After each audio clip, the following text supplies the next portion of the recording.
Wow, lonjakan penumpang Transjakarta itu bukan kebetulan. Ya, angka jutaan penumpang loh sekarang itu per hari, itu bukan sekedar ramai. Ini hasil dari orkestrasi strategi yang sangat rapi.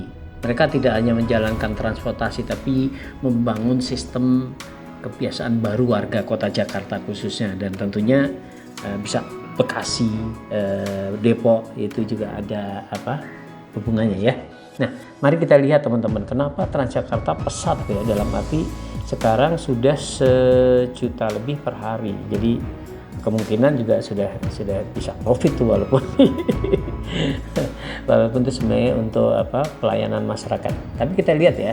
Pertama saya lihat dari aspek integrasi. Jadi kekuatan utamanya Transjakarta tidak berdiri sendiri kan, kalau teman-teman lihat.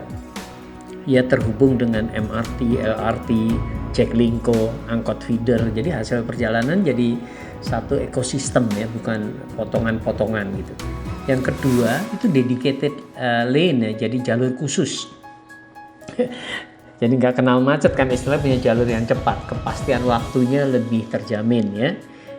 Di kota yang macet yang dicari bukan cepat, tapi kepastian gitu. Jadi orang bisa ngatur berangkat jam berapa sampai kantornya aman ya. Di kota yang macet kan seperti itu. Jalur khusus membuat bus relatif stabil ya. Orang bisa prediksi waktu gitu. Di ujung-ujung itu ada namanya penjaga jalur ya. Saya pernah mentraining mereka. Jadi penjaga jalur itu untuk menjaga jalurnya steril, jadi tetap lancar.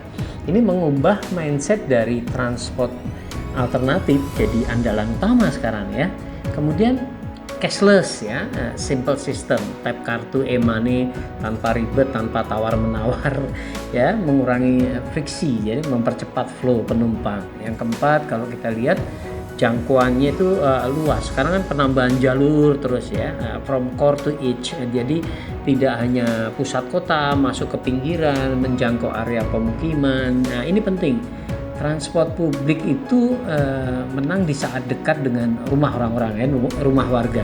Yang kelima, harga sangat terjangkau, murah lah ya, murah dibanding transport pribadi, gokar dan segala macam ya. Value-nya jauh lebih tinggi. Ya. Kemudian kombinasi murah plus nyaman ya. Jadi adiktif tuh, sudah nyaman lah ya. Udah dingin, full AC, tertib ya. Nggak empet-empetan ya kalau pagi mungkin ada ya, tapi paling jauh lebih tertib. Yang keenam, saya melihat bahwa ya Transjakarta itu rebranding dari bus biasa ke lifestyle urban lifestyle gitu ya. Dulu panas ya, lama, tidak nyaman. Nah sekarang lebih modern, lebih rapi, lebih layak dipakai siapa saja.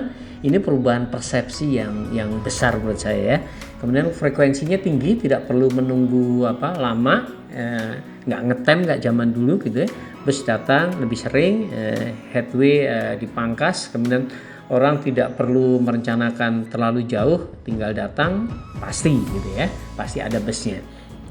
Yang kedelapan, digitalisasinya ya, digitalisasi dan informasinya real time lah ya, info rute, estimasi waktu, akses via aplikasi, kemudian ya memberi rasa kontrol ke penumpang ya. Inti besarnya seperti itu ya, Transjakarta bertumbuh makin bagus.